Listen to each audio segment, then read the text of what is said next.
ओम जय श्री हरि विष्णु। जय माता रानी। दोस्तों, आपके अपने चैनल धर्म साधना में आपका बहुत बहुत स्वागत है। माँ भगवती दुर्गा की कृपा आप और आपके पूरे परिवार पर सदा सर्वदा बनी रहे। जीवन के हर क्षेत्र में सफलता दिलाने वाली एकादशी, पौष मास की कृष्ण पक्ष की सफला एकादशी 19 दिसंबर 2022 को है, सोमवार का दिन है। और आज की वीडियो में मैं आपको सुनाने वाली हूँ सफला एकादशी व्रत की कथा। और हाँ, अगर आप संपूर्ण पूजा विधि के बारे में जानना चाहते हैं या फिर व्रत के नियम के बारे में जानना चाहते हैं तो इसके लिए चैनल पर वीडियो अपलोड है, आप उसे ज़रूर देख लीजिए।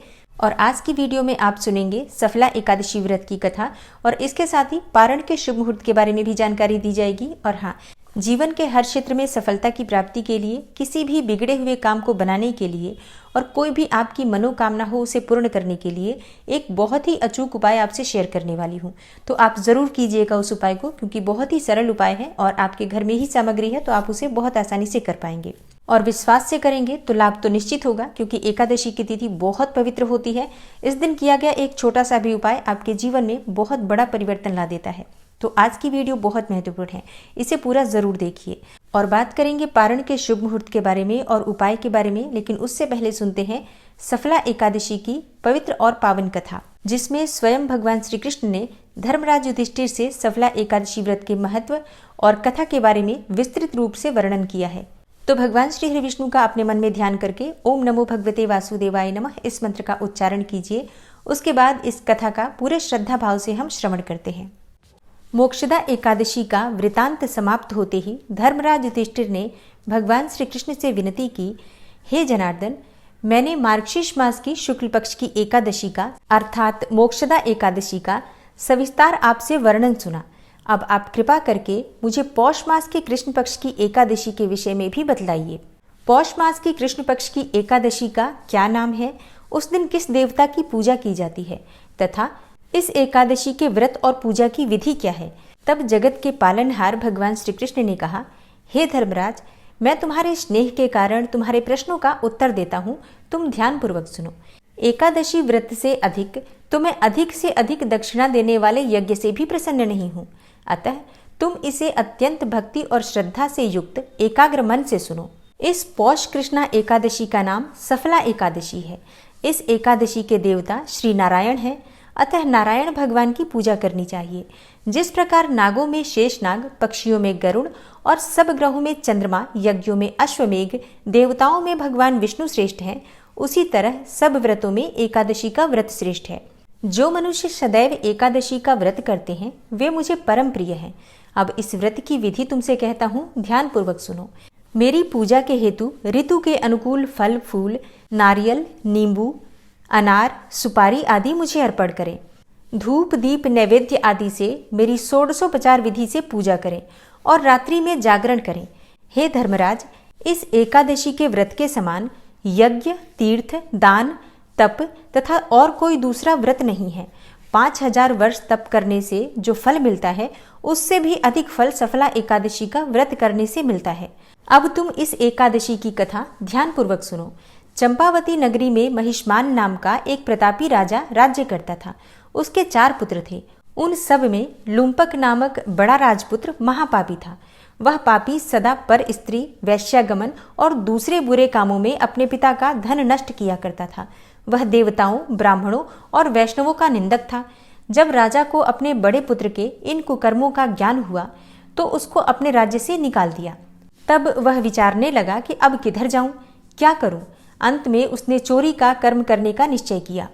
वह दिन भर वन में रहता था और रात्रि को अपने पिता की नगरी में चोरी करता था। वह प्रजा को तंग करने और मारने का कुकर्म भी करता था और वह वन में पशुओं आदि को मारकर भी खा जाता था। राज्य के कर्मचारी उसको इन कुकर्मों के कारण पकड़कर भी राजा के डर के मारे छोड़ देते थे। वन में एक अत्यंत प्राचीन पीपल का वृक्ष था। सभी लोग उस पीपल के वृक्ष की भगवान के समान पूजा किया करते थे। उसी वृक्ष के नीचे वह महापापी लुम्पक भी रहा करता था। इस वन को लोग देवताओं का क्रीड़ा स्थल मानते थे। पौष के कृष्ण पक्ष की दशमी तिथि के दिन वह वस्त्रहीन होने के कारण शीत के मारे समस्त रात्रि सो न सका और मूर्छित हो गया। उसके हाथ और पैर अकड़ गए और सूर्योदय होने पर भी उसकी मूर्छा नहीं गई। दूसरे दिन सफला एकादशी को दोपहर के समय सूर्य की गर्मी से उसकी मूर्छा दूर हुई तो वह होश में आकर गिरता पड़ता वन में भोजन की खोज में भटकने लगा, परंतु शारीरिक कमजोरी और कष्ट के कारण वह जीवों को मारने में असमर्थ रहा। अंत में वह वृक्षों से गिरे हुए फलों को बीनकर पीपल के वृक्ष के नीचे आया, लेकिन उस समय तक सूर्य भगवान अस्त हो गए थे। उसने फलों को लाकर पीपल के वृक्ष के नीचे रख दिया और रो रो कर कहने लगा, भगवान, यह सब फल और फूल आपको ही अर्पण है, आप ही इनसे तृप्त होइए। उस रात्रि भी उसको दुख के मारे नींद नहीं आई और वह रो रो कर भगवान को ही याद करता रहा। इस प्रकार उससे अनजाने में ही सफला एकादशी का उपवास और रात्रि में ईश्वर भक्ति हो गई। इस उपवास तथा जागरण से भगवान अत्यंत प्रसन्न हुए और उसके सभी पाप नष्ट हो गए। दूसरे दिन प्रातः समय अनेकों सुंदर वस्तुओं से सजा एक अति सुंदर घोड़ा उसके सामने आकर खड़ा हो गया। उसी समय आकाशवाणी हुई कि हे राजपुत्र, भगवान नारायण की कृपा से तेरे समस्त पाप नष्ट हो गए। अब तू अपने पिता के पास जाकर राज्य प्राप्त कर। लुम्पक ने जब ऐसी आकाशवाणी सुनी तो वह अत्यंत प्रसन्न हुआ। हे भगवान, आपकी जय हो। ऐसा कहते हुए उसने घोड़े की पीठ पर रखा हुआ खाना खाया और वस्त्र एवं आभूषण पहन लिए। घोड़े पर चढ़कर वह अपने पिता के पास गया और संपूर्ण कथा कह सुनाई। कुछ समय बाद राजा महिष्मान ने लुम्पक को अपना राज्यभार सौंप दिया और स्वयं तपस्या करने वन में चला गया। और अब लुम्पक शास्त्रानुसार राज्य करने लगा। उसके स्त्री पुत्र आदि भी नारायण के परम भक्त बन गए। वृद्धावस्था आने पर वह अपने पुत्र को गद्दी देकर भगवान का भजन करने के लिए वन में चला गया और अंत में विष्णु लोक को प्राप्त हुआ। जो मनुष्य भक्तिपूर्वक इस सफला एकादशी का व्रत करते हैं उनको सभी कार्यों में सफलता मिलती है और अंत में मुक्ति मिलती है। जो मनुष्य इस एकादशी का व्रत नहीं करते, ऐसे मनुष्य पूंछ और सींगों से रहित पशु के समान हैं।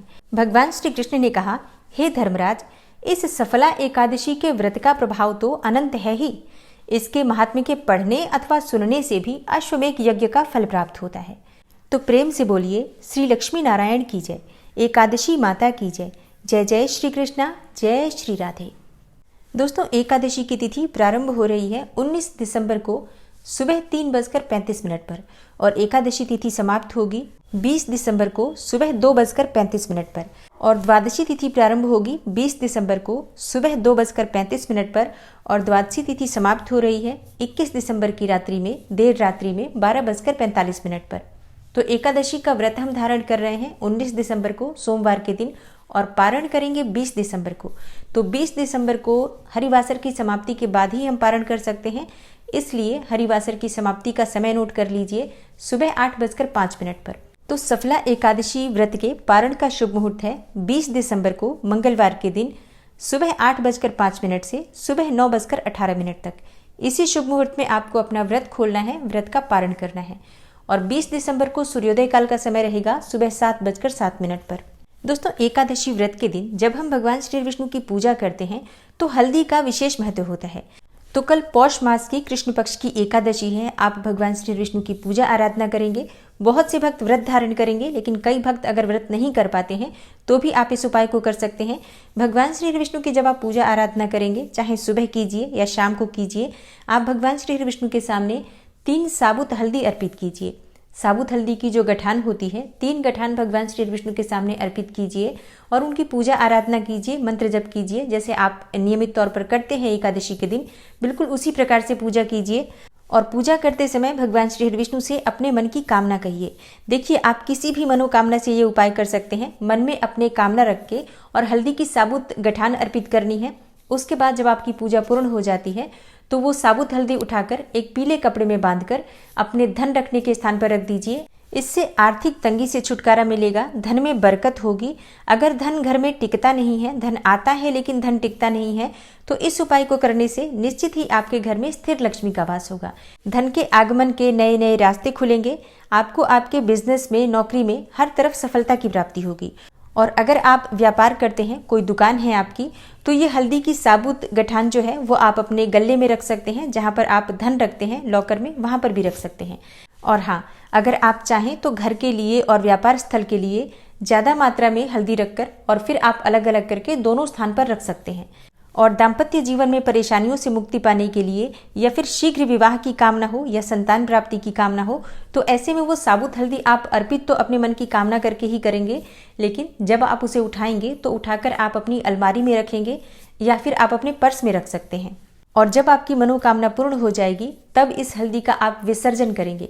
देखिए, जो लोग धन प्राप्ति के लिए ये उपाय कर रहे हैं उन्हें विसर्जन करने की आवश्यकता नहीं है, लेकिन जो लोग विवाह के लिए इस उपाय को कर रहे हैं वो विवाह होने के पश्चात इस हल्दी का विसर्जन करेंगे। जल प्रवाह कर दीजिए या फिर कहीं भी मिट्टी में भी दबा सकते हैं, घर के गमले की मिट्टी में भी दबा सकते हैं।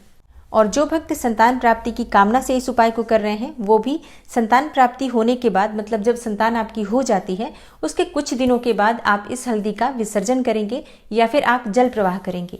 तो विसर्जन वही लोग करेंगे जो किसी विशेष मनोकामना से कर रहे हैं, लेकिन जो लोग धन प्राप्ति की कामना से कर रहे हैं, धन में वृद्धि की कामना से कर रहे हैं, वो इस हल्दी का विसर्जन नहीं करेंगे, अपने धन स्थान पर ही रखे रहिए। इस उपाय को करने से स्थिर लक्ष्मी का वास होता है, गरुड़ वाहिनी लक्ष्मी आपके घर में निवास करती हैं। तो बहुत छोटा सा उपाय है, उम्मीद करती हूँ आप कल जरूर करेंगे। और हाँ, जो भक्त कल नहीं कर पाते हैं वो अगली एकादशी पर भी कर सकते हैं, किसी भी एकादशी के दिन आप इस उपाय को कर सकते हैं। और हाँ, अगर आज की वीडियो आपको अच्छी लगी हो तो वीडियो को लाइक कीजिए, शेयर कीजिए, और चैनल पर पहली बार आए हैं, अभी तक आपने चैनल को सब्सक्राइब नहीं किया है, तो आज की वीडियो अगर आपको अच्छी लगी हो तो चैनल को सब्सक्राइब करके बेल आइकन को जरूर प्रेस कर लीजिए। मिलती हूँ मैं आपसे अगली वीडियो में, तब तक के लिए नमस्कार।